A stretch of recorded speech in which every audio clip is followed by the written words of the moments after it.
Hey everyone, today on Behind the Charts, we're going to feature a conversation I had not too long ago with my good friend and mentor, Ralph Acampora. Now, we met up with Ralph at his barn outside of Minneapolis, Minnesota, just before the holidays, and had a fantastic experience. We actually produced a full documentary, a short-form documentary about Ralph's 50 years on Wall Street, profiling this barn that he built there, that he painted on the grounds of his farm. But during that day we spent with Ralph, we got to sit down with him for a little while and just pick his brain about his career. Now, this is a man who's experienced the 1970s bear market period, the 1983 breakout where the Dow broke above 1,000 for the first time in 16 odd years. The chance to understand from someone like him what some of those periods felt like and what experience was actually going through and being a technical analyst during those periods, I think it's such a fantastic blessing. It's such a great opportunity. So here is my conversation with the Godfather of Technical Analysis, Ralph Acampora. Now, listen, we just had an awesome tour earlier of your barn, but the largest illustration of the Dow that I've ever heard of, yeah. and talked a lot about market history and all of that. What strikes me as we were doing it was your career as that one sort of north face of the barn, right? Yep. Going from, what was the start, 1970? 67. 67, all the way to where we're at now. Yeah. How is there a way you can summarize what has that experience been like for you? How, when you look back, what thoughts come to mind? What's your reaction to that? When you and I were looking at that particular section of the chart, you said to me, my gosh, your first 15 years, you lived in a secular bear market. Right. And I said, and you brought up a lot of bad memories for me. But sorry about that. No, that's okay. But yes, it wasn't until the early 80s that we finally broke through 1,000. Yeah. And the rest is history. And sure, we have bear markets. But I'm a long-term bull, and I've maybe been accused of being too bullish sometimes, but I think in the long run it pays to be an optimist. And overall, the market has certainly played that out correctly, right? I mean, it's been resilient over the history. As you and I walked around, starting with the Carroll's Index in 1871, we've seen some nice moves, and we've seen some horrible, scary moves. That's right. But yes, over time. Yeah. What is it J.P. Morgan said? He who is bearish on the U.S. economy will go broke. That's right. He said that in 1895. I like that. It's true. Now, you hinted at a really cool theme that we got walking around the barn, which is, regardless of the overall market trend during secular bulls, secular bears, there are always these big expansions and then big pullbacks, right? Yes. So over your career, how have you learned to deal with that volatility or the fluctuation, and especially big down moves that kind of come out of nowhere, it almost feels like? Yeah, well, again, this is what you and I spend our lives doing, professional careers doing, looking at trends. Yep. And this sounds very trite and simple, but keep your eye on the trend. I remember interviewing Richard Russell, the original Dow theorist. Sure. And after the interview, I said to him, Dick, what would you tell the next generation? What advice would you give him? And he looked in the camera and says, never fight the primary trend. And you know what? He's right. It's good advice, right? Yes, yes. Now, it strikes me when you and I have spoken, you routinely bring up names that people are familiar with, guys like Alan Shaw and others, but you also bring up names that people may be less familiar with, people like Ken Ward, Ralph Rottenham. Yes. Can you talk a little bit about some of your early mentors like that and what you learned, what people should know about their careers? Well, thank you. It's a great opportunity. I started with Alan Shaw in 1970, actually 1969, and there was a gentleman, his boss, who was the director of research for many, many years, Ralph Rottenham. And people don't know the name Ralph Rottenham, but you know the hemline indicator, you know the summer rallies, presidential cycles. That was this man. He actually created that. And he was retiring in 1969. So the firm was losing a Ralph and gaining a Ralph.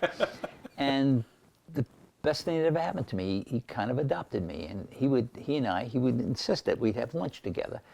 And one day he took me into the conference room, just he and I, and had put this big circle on the board. And he said, when you see an audience for the first time, tell them I want you to say this to them. I said, sure. And he split the circle in half, and he had the letters GM, General Motors. And he says, remember, there's always two parts to every situation. On the top of the circle, he had the company. On the bottom, he had the stock. He said, there's a difference between a company and a stock, but if you understand both of them, you get the whole picture. Wow. That was the beginning of it. And then shortly thereafter, I met a young fellow by the name of Johnny Brooks. Okay. Johnny was with Eastman Dillon, I believe, at the time, and a young analyst, and he and I were kind of jealous about these fundamental analysts that the New York Society, the chemical group would get together once a month, or the drug analysts would get together and talk. And Johnny and I said, gee, why don't we get a group of technical analysts, meet once in a while? Well, he went to Bob Farrell at Merrill Lynch, and I went back to Alan Shore. At that time was Harris Upman, which became Smith Barney. And they all said to us, if you want to do it professionally and correctly, you have to get permission from the senior citizens. Got it. And that's where Ken Ward came in. Okay, He worked at a wonderful firm called Hayden Stone. And it was Ken that said, this is what we're going to do. Only equity technicians that write a market letter for their firm can be members. And apparently in those days, commodity technicians didn't have a good reputation. So commodities were kind of like bombitos and banditos in those days. Anyway, so Johnny and I went around. We have 19 people that wrote a market letter, and that's how it started.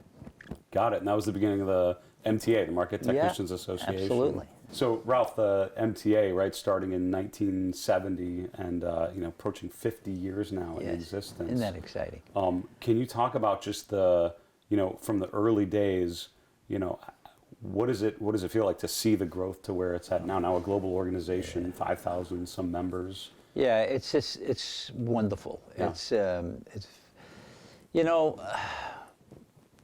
not to sound like an old man, but years ago, technicians were not very well respected. Yeah. In fact, it's out of anger that it actually started.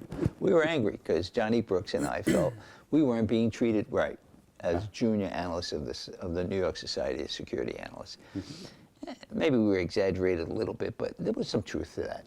Yep. And to see over the years how it's developed in respect and credentials, like the CMT associations get accepted by FINRA. And those were battles that we all fought, and we held together. Yeah. And I think I was telling you before how here I am all these years later, and now I watch it on television, and they're talking about Fibonacci, Liberace numbers and moving averages and all this other stuff, and I say, wow, that's exciting, but there's still a lack of education that has to be out there. Yeah, right. A lot of people hear that, but they don't quite understand what they're saying. Yeah. So that's where the CMT Association, that's our new name, that's where we come in. And I think we have had a mission, we have the mission, and we're going to carry it forward. We're in what?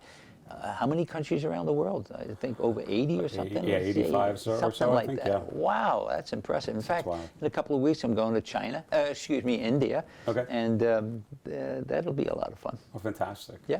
Now, I know, I took the CMT a couple of years ago. Yeah. And going through the exam process, I know for me was just a really cool learning experience. I feel like I came out a much different and much better equipped analyst than when I came in.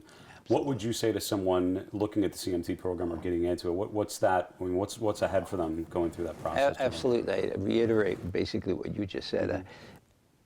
If for no other reason, it forces you to read what is so relevant to the subject. And by the way, if I had to take that test again, I probably wouldn't be able to pass because there are a lot of things in it that are new and different, more relevant today. So the association grew, the process, the examination process, the discipline grows, and staying equal with the changing times. And that's the optimum word is change. How have you dealt? I mean, you've had a number of different roles, all with a consistent theme, but we talked in particular about changing from working at a larger shop with Alan Shaw and others to breaking off and doing your own thing. Yeah. How have you dealt with change over the course of your career? To answer that question, I didn't change what I did when it came to looking at the markets. That's a discipline that I created over the years with the help of other people listening and growing and changing. Yeah. So when I get up in the morning, I still do the same thing. I look at the data that I've created. I have a spreadsheet that's interactive spreadsheet. Okay. I put in all the support levels. I put in all the trends, and during the day it blinks at me red and green when these levels are being penetrated. It forces me to go back and look and to reevaluate or add on or delete what I had said before. Yeah. So I wouldn't change that for the want of money, because I literally, because of the ETFs now, you can literally, with a handful of ETFs, you can go around the world. That's right. So I literally watch everything. So that has never changed. Got it. I learned that over the years, and that's how I start the day. I don't start being optimistic. I don't start being pessimistic. I start cold. I said, and what's happening right now? Oh, by the way, are you pretty optimistic? Yeah, I guess it's still following that trend. Okay, fine. Right. Yes, that's how I do it. It's really good. And what I love about what you just said is that you do the same thing. It's a routine, right? Yeah, Here's what I do, and I start from scratch and see what the markets are telling me. Yep. So one thing that has certainly changed over the course of your career in particular is just the widespread access to information, computerization, and all of that. Yes. Can you talk a little bit about how you've seen the impact of technology over the course of your career from the late 60s to where we're at now? How has that impacted what you do? Well, when you were at the barn, you saw that big wall chart that I had. When I started at a firm called Kidder Peabody in 1980, I started my own chart room, and we called it the war room. And these charts were 8 feet high, 22 feet long, and had a staff of people that would update them every day. Put the advanced decline line or the odd lot statistics or whatever we had, and that was a process. We had to collect the data, we had to calculate the data, and then we had to plot the data. Right. Those 3 steps are all done by computers now. So you don't need all that. So you can get in the morning, go right online. Me, I had to spend, at least a third of the day spent just getting the data ready to be analyzed. So those changed. And by the way, I don't regret those days. Those days, in fact, I think people are missing out today, because you know what? You really don't know until you do it yourself. Right. That's why in my spreadsheet, I'm not actually making the charts, but I'm looking at them. Yeah. I have to look at them. It's almost like I have to update it because it made a change. Yes. And so I guess I bridged the old and the new world together. And the technology has helped me to still do my old discipline. When you think about the last 10, 15 years, right? Now we've entered into again, thinking of change, we've entered a period with past decimalization. Now we're into high frequency trading, we're into dark pools, we're into algo trading. How do you still apply what you're doing now in an environment that seems very different, right? Is it still relevant, and how would you say? Excuse me. Yes, it's still relevant. The subject is still relevant. You're talking supply and demand. That never changes. Who's pushing the button? If it's Joey the robot,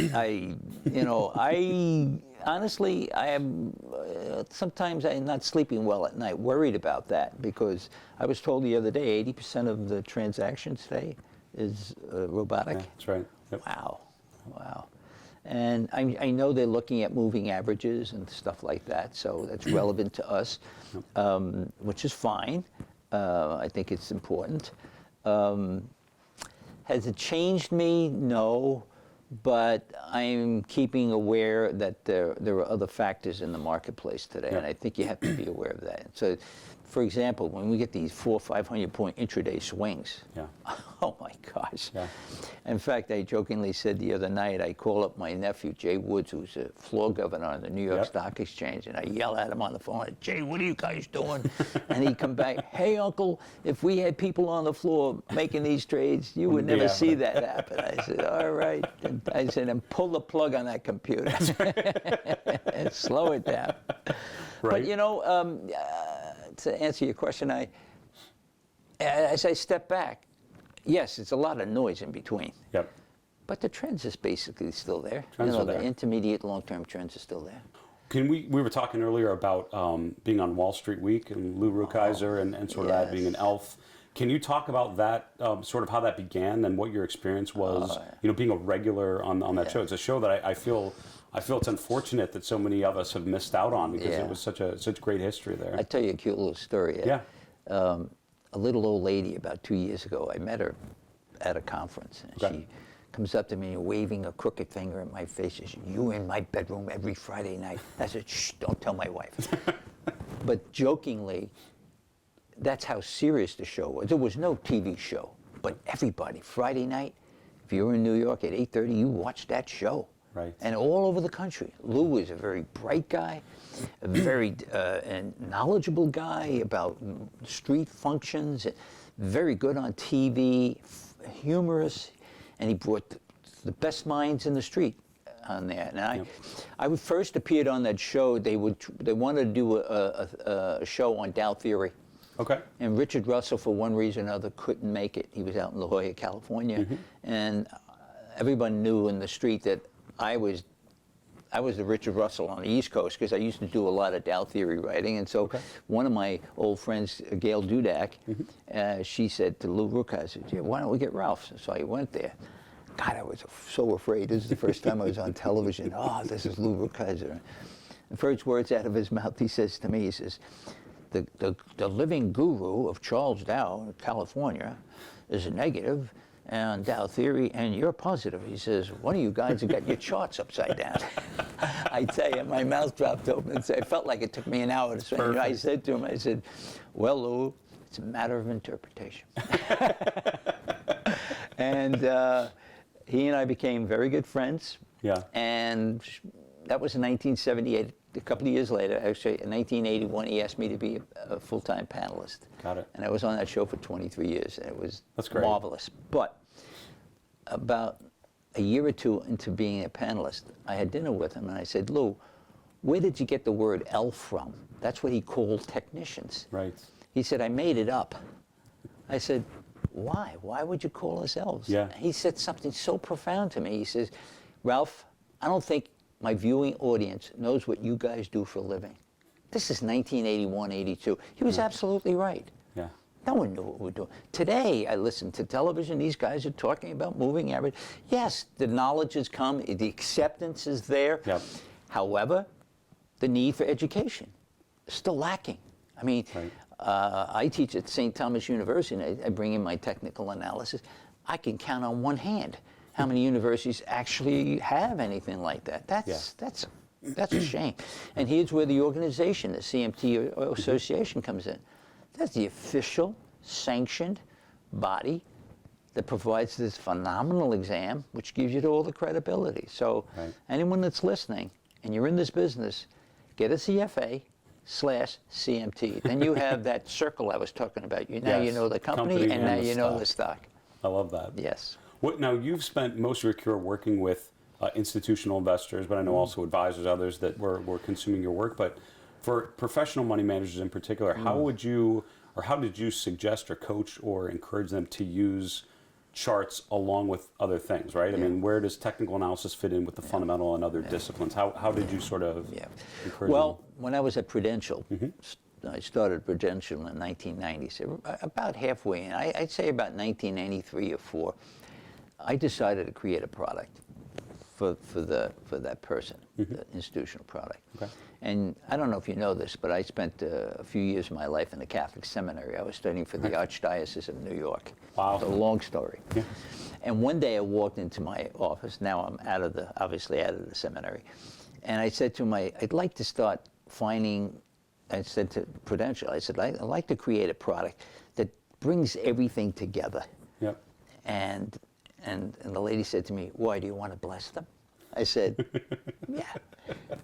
So it became Thrice Blessed. Thrice Blessed. And what I would do once a month, I would go down to the fundamental department. I would say, give me all your buy ideas. Yeah. So let's say they gave me 150 names. Take the list, 150 names. I walk down to the quant department. I said, of the 150 names, how many do you like? And maybe they come out with 100. I take those 100, I'll go back to my office and see how many charts I like. Maybe I have 75 stocks that I like.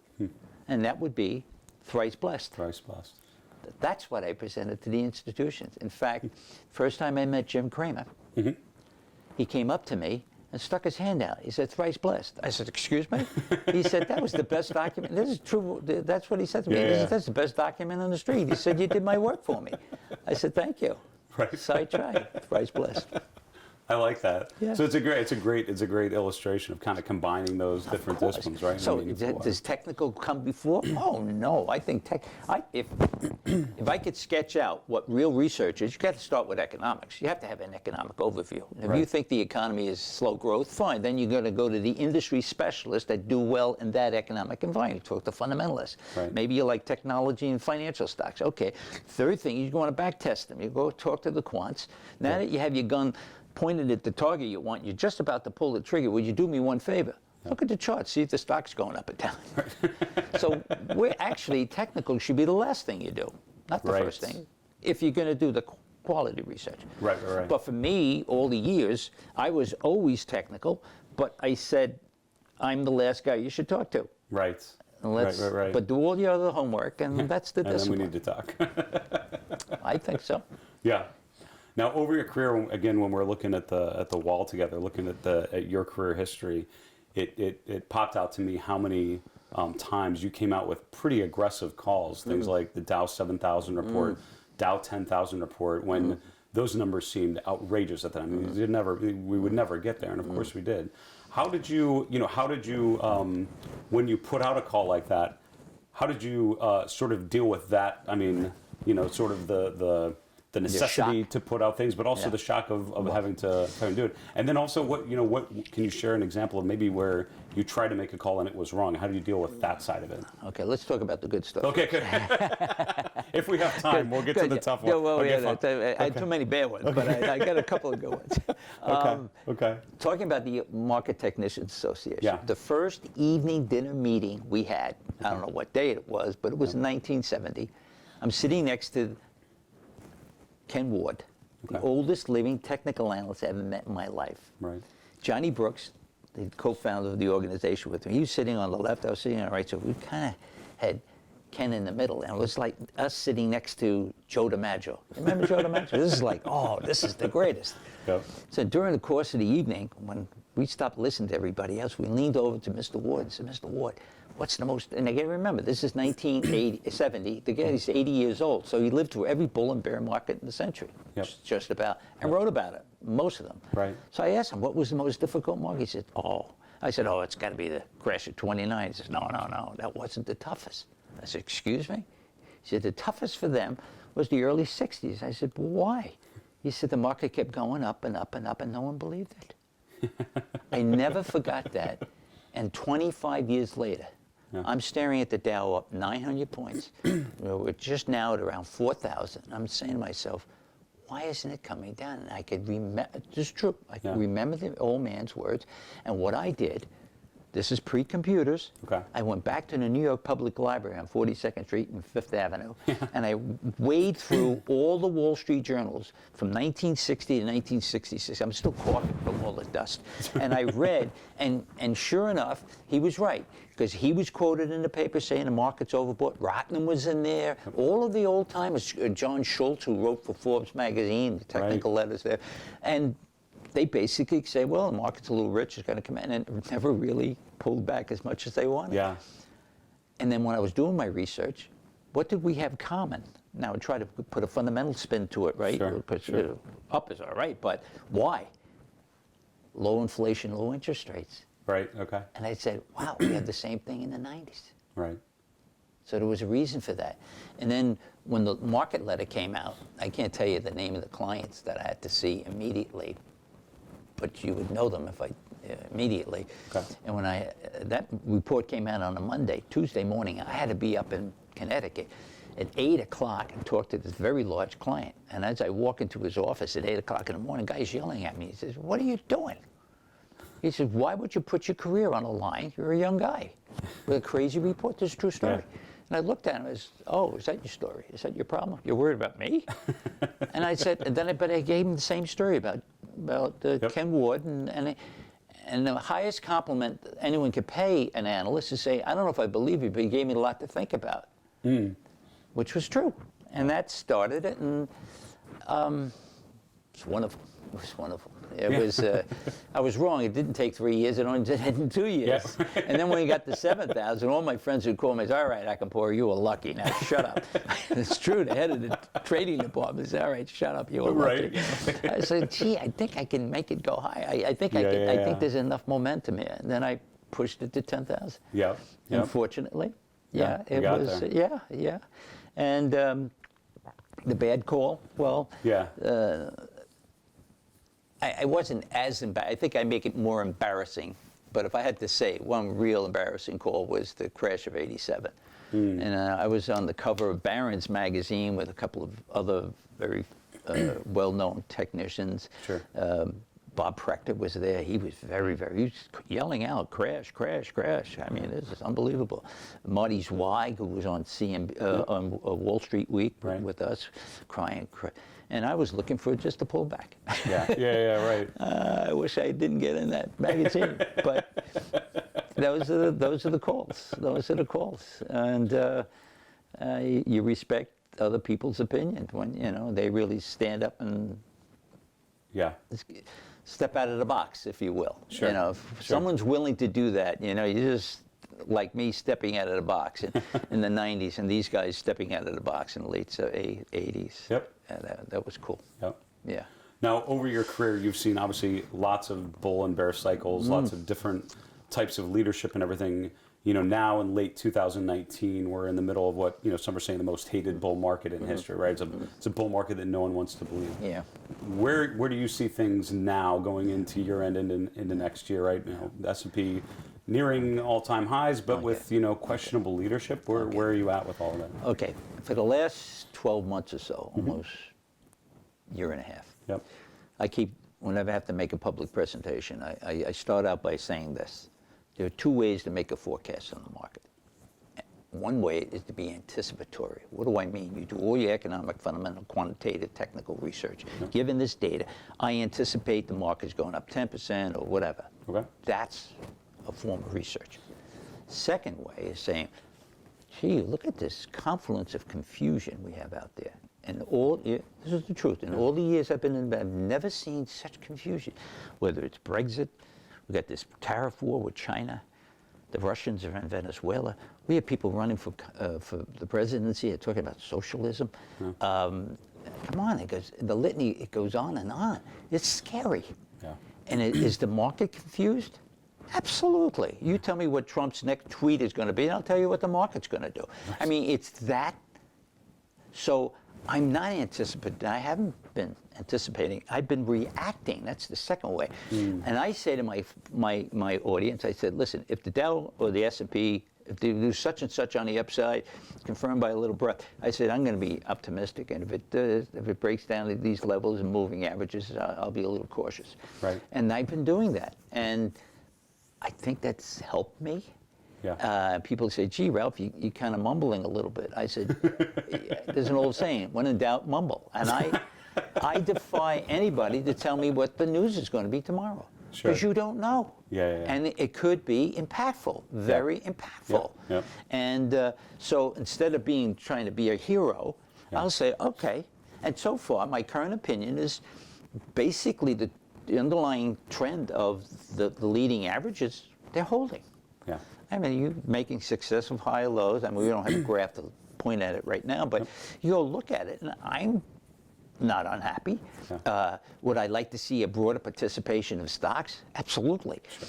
But I lived through periods of time when the leadership was narrowing and the leading averages went up and the breadth was flattened down. I've lived through periods of that. We don't like to see that, but hey, there are things I like, and I'm hanging in there. I know when I have to get negative, and so far and again I say I know. I'm looking at charts, and I'm looking for breakdowns. Right now I don't see them. So I'm hanging in there. I'm long. Yeah. Good. Okay. Yeah. Well, listen, Ralph, I want to finish off by saying thank you. You've been such an advocate for technical analysis and for technical analysts as a profession, and such a great mentor to me and to so many people like me. So thanks for all that you've done and that you continue to do. You're appreciate the best. it. No, thanks. Just carry it on, man. Will do. You're doing a great job, you and all the others like Craig Johnson and everything. I thank you for carrying the mantle. Thanks, Ralph. You good. Perfect. You got it. Hey guys, Grayson Rose here with StockCharts.com. Thank you so much for watching. I hope you enjoyed this video. Remember, if you did, give us a like down below, leave us a comment. We'd love to hear from you. And most importantly, don't forget to subscribe to our YouTube channel for daily content from an incredible collection of technical analysts and financial minds. We'll see you back here very soon. Happy charting, my friends.